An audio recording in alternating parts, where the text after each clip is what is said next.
अस्सलाम वालेकुम नाज़रीन, DRD अलर्ट जे इंटरव्यू सीरीज़ में सतार सरोयावान जी ख़िदमत में हाज़िर आहे। तव्हांजा interviews Sindh public service commission में जारी आहिनि ऐं काफ़ी दोस्त इंटरव्यूज़ ॾेई चुका आहिनि ऐं काफ़ी अञा इंटरव्यूज़ बाक़ी आहिनि। सो उम्मीद आहे त तव्हांजे इंटरव्यूज़ जो मरहलो ख़ुशगवार नमूने सां पाया तकमील ते पहुचंदो। अॼु असां सिंधी अदब में मज़ाहमती फ़िक्र जे हवाले सां थोरी ॻाल्हि ॿोल बि कंदासीं ऐं इहो सम्झण जी कोशिशि कंदासीं त मज़ाहमती फ़िक्र सिंधी अदब में कीअं थो मिले पियो ऐं कहिड़ो थो मिले पियो। जॾहिं असां मज़ाहमत जी ॻाल्हि था कयूं त यानी असां स्टेटस को खे चैलेंज करण जी ॻाल्हि था कयूं। मज़ाहमत यानी इनकार, यानी उन्हनि हालतुनि ऐं समाजी वाक़िअनि में हवा जे उबतड़ थी सोचणु, ॻाल्हाइणु, लिखणु ऐं पोइ अमली तौर ते उन जे ख़िलाफ़ु जदोजहद करणु, कलमी ऐं ज़ुबानी ऐं हर क़िस्म जी जेका आहे मज़ाहमत उन में अची थी वञे पई। जॾहिं असां मज़ाहमत था चऊं त यानी जेको कुझु थी रहियो आहे इन्हनि हालतुनि मंझां असांखे जेके शयूं ठीकु नथियूं लॻनि असां उन्हनि खे दुरुस्त करण जी हिकिड़ी एफर्ट कयूं था ऐं दुरुस्त करण खां अॻु असां ग़लति खे ग़लति चवण जी ॻाल्हि था कयूं ऐं बिदअतुनि जे ख़िलाफ़ु उथी खड़ा थियूं था, पहिरियां ज़ुबानी ऐं पोइ कलमी ऐं पोइ अमली तौर ते, त उनखे असां मज़ाहमत था चऊं पिया। जॾहिं असां सिंध में मज़ाहमती फ़िक्र जी ॻाल्हि था कयूं त सिंधी अदब जी तारीख़ ॿुधाए थी पई त असांजो अदब मज़ाहमती फ़िक्र सां भरपूर रहियो आहे। मिसाल जे तौर ते असां घणो परे नथा वञूं, ख़ुदि सिंधी अदब जी जेको स्टार्टिंग पॉइंट आहे यानी सुमरनि जो दौरु आहे उन में असां ॾिसूं था त असांखे मज़ाहमती फ़िक्र नज़र अचे थो जॾहिं पहिरियों जंगनामो लिखिजे थो, यानी जॾहिं दोदे सुमरे जी जंग लॻे थी त उहो जेको रज़्मियो आहे उहो बेसिकली हिकिड़ो पूरो मज़ाहमत आहे।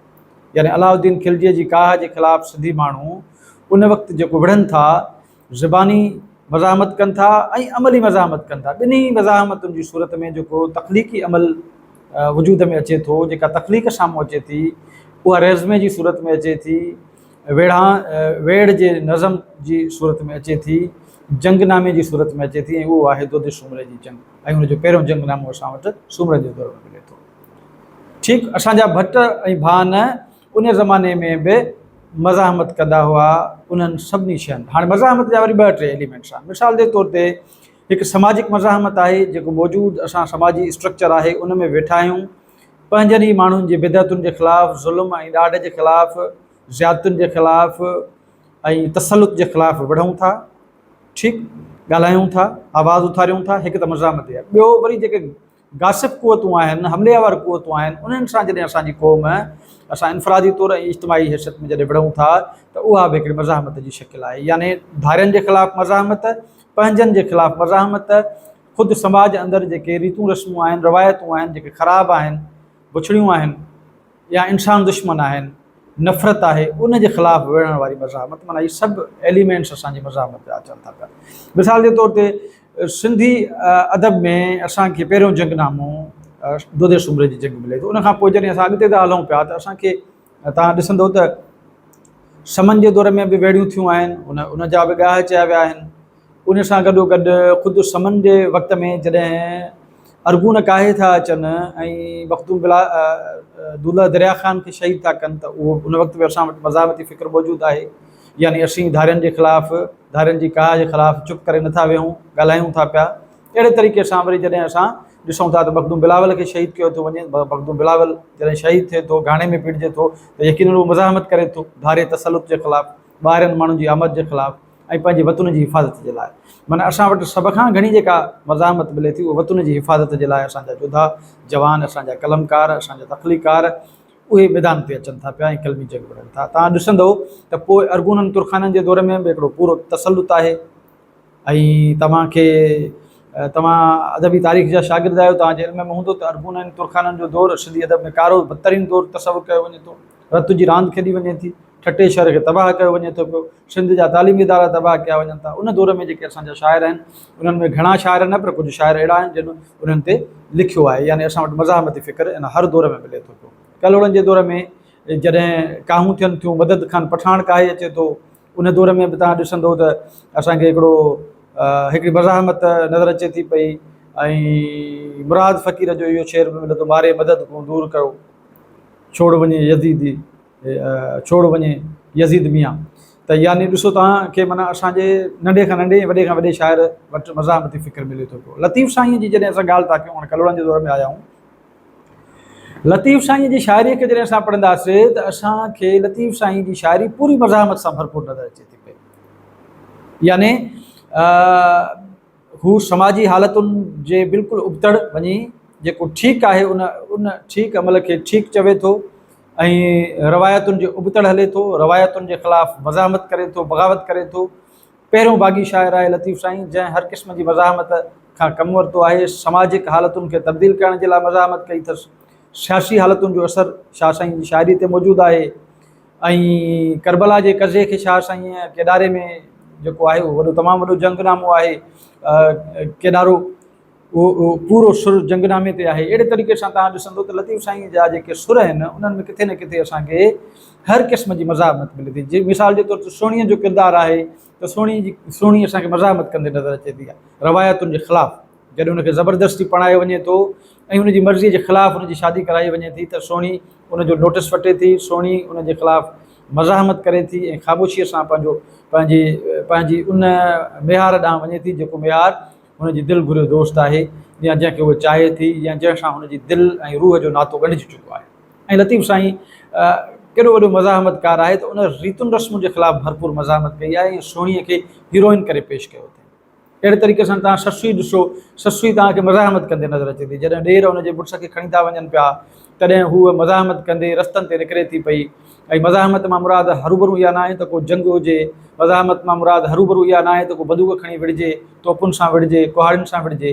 मज़ाहमत हर उहो अमल आहे जेको सहीअ खे सही करण जे लाइ असां कयूं था, इहा मज़ाहमत आहे। वक़्त जे जाबर सां विढ़ूं था, पंहिंजे ई कंहिं फैमिलीअ जे जाबर सां विढ़ूं था, पंहिंजे ई सोसाइटी जे कंहिं वॾेरे सरदार ऐं इन सां विढ़ूं था, त इहा असांजी बेसिकली मज़ाहमत आहे। सिंधी अदब में मज़ाहमती फ़िक्र असांखे मिले थो पियो। लतीफ़ साईं जे सॼे रिसाले में असांखे मज़ाहमत मिले थी। सभिनी सुरनि में तक़रीबन तव्हां ॾिसंदो त उन जा एलिमेंट्स असांखे मिलनि था।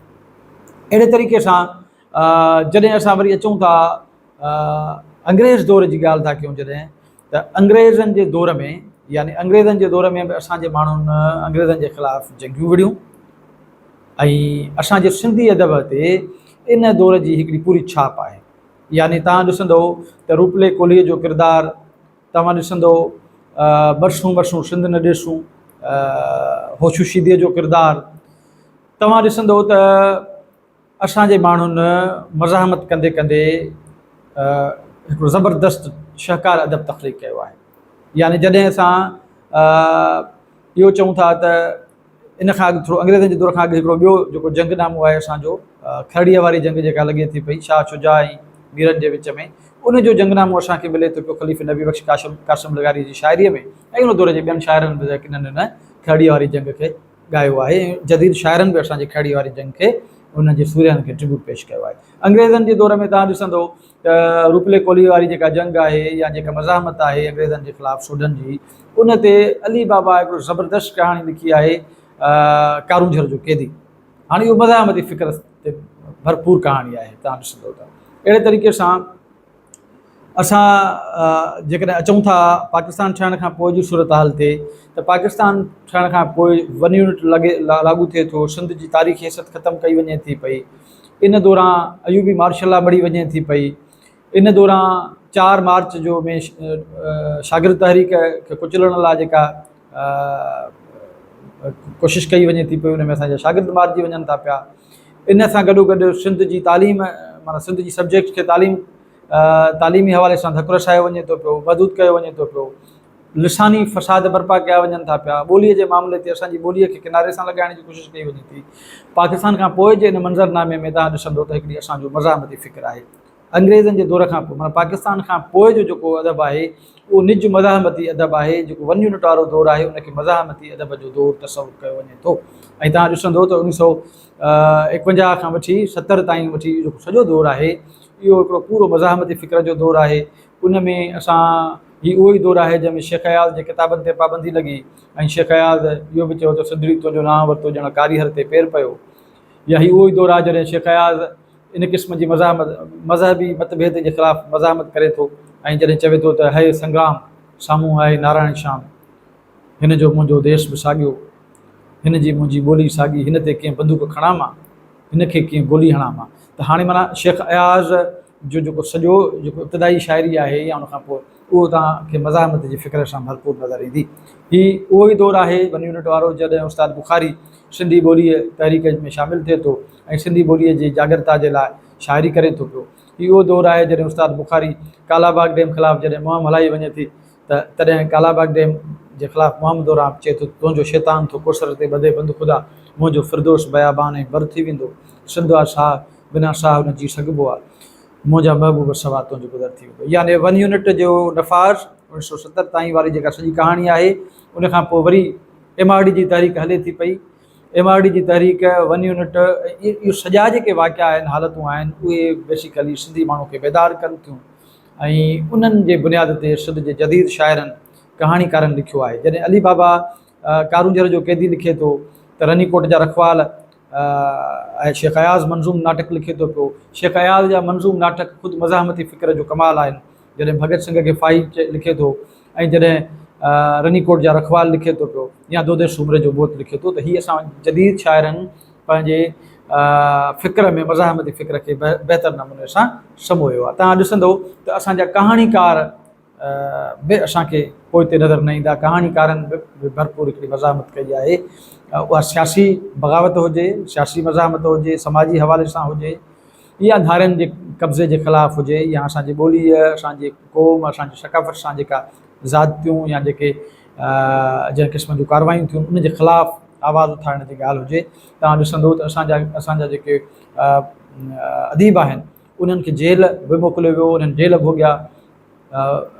मोहम्मद उस्मान डीपलाई जहिड़े माण्हू खे जेल मोकिलियो वियो जॾहिं हुन सांगड़ लिखियो, यानी सांगड़ मज़ाहमती फ़िक्र ते भरपूर जेको आहे उहो नाविल आहे। अहिड़े तरीक़े सां हुन सिंध अंदरि पीर परस्तीअ जे ख़िलाफ़ु भरपूर मज़ाहमत कई।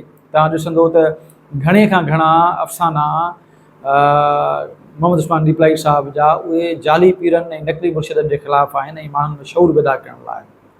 त अहिड़े तरीक़े सां छोॾो हिकिड़ी कहाणी आहे, उहो समाजिक कहाणी आहे, पर तव्हां उन में ॾिसो त पीर परस्तीअ खे कीअं हिकिड़े मज़ाहमती फ़िक्र सां अयां करे थो पियो नजम अब्बासी साहिबु।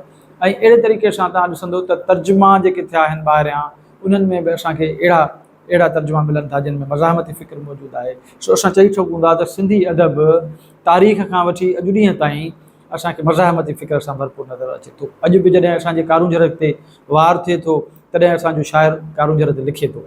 अॼु बि जेकॾहिं असांजी ॿोलीअ ते वार थिए थो, अॼु जो शाइर बि असांजी ॿोलीअ जे दिफ़ा लाइ लिखे थो। अॼु बि जेकॾहिं को कालाबाग डैम ठाहिण जी साज़िश करे थो त अॼु बि असांजो माण्हू, असांजो शाइर हिन ते ॻाल्हाए थो पियो। अॼु बि जेकॾहिं असांजे नाज़िम जोखे खे क़तलु कयो वञे थो त बाक़ाइदे हिकिड़ो मज़ाहमती नज़म साम्हूं अचे थो। अॼु बि जेकॾहिं फातिमा फड़ो नाले हिकिड़ी नंढी मासूम ॿारीअ खे हिकु पीराणी हवेलीअ में शहीद कयो वञे थो जिनसी ज़्यादती जो निशानो बणाईंदे, उन ते लिखियो वञे थो पियो। अॼु बि जेकॾहिं घोटकीअ में किथे मज़हबी बुनियादनि ते कंहिं शख़्स खे क़ैद कयो वञे थो त अॼु बि उन नूतन लाल जे ख़िलाफ़ु असांजो माण्हू लिखे थो पियो। यानी मज़हबी मतभेद, फ़िरक़ेवारियत, समाजिक नाइंसाफ़ियूं, वॾेराशाही, सरदारशाही, ॿाहिरियों तसलुत ऐं ख़ुदि हिन मुल्क जे अंदरि मुख़्तलिफ़ नालनि सां सिंधी माण्हू जी, सिंधी वसीलनि जी लुटमार जे ख़िलाफ़ु अॼु बि असांजो अदीब, असांजो शाइर, असांजो कहाणीकार, असांजो नाविल निगार मज़ाहमती फ़िक्र सां भरपूर पंहिंजूं तहरीरूं लिखे थो। सो असां चई सघूं था त सिंधी अदब मज़ाहमती फ़िक्र सां मालामाल आहे ऐं मज़ाहमत जूं बेशुमार शक्लियूं असां वटि नज़र अचनि थियूं पियूं। सभ खां वॾो मज़ाहमतकार असांजो शाह अब्दुल लतीफ़ भिटाई आहे, जंहिं अचण सां ई पहिरीं मज़ाहमत इहा कई त फ़ारसी ज़दा सभिनी रवायतुनि खे तर्क करे हुन सिंधीअ में शाइरी कई। सभ खां वॾी मज़ाहमत इहा कई ऐं पोइ हुनजो सॼो रिसालो उहो दाख़िली ऐं ख़ारिजी कैफ़ियतुनि जो इज़हार ऐं मज़ाहमती फ़िक्र सां भरपूर असांखे नज़र अचे थो। उमेद आहे त मज़ाहमती फ़िक्र जे हवाले सां थोरी घणी मुंहिंजी इहा कोशिशि अव्हांखे क़बूल पवंदी ऐं यकीनन इहो हिकिड़ो तमामु वॾो वसीउ मौज़ू आहे। इन में रेफरेंसिस बि खणी अचणा पवंदा ऐं ईंदड़ इंशाअल्लाह ताला प्रोग्राम्स में असां ॿियनि हवालनि सां गौर वीचार कंदासीं, कुझु अहम शयूं ॿियूं बि खणी ईंदासीं। सो मोकिलाणींदा आहे जेॾा पेर तेॾा।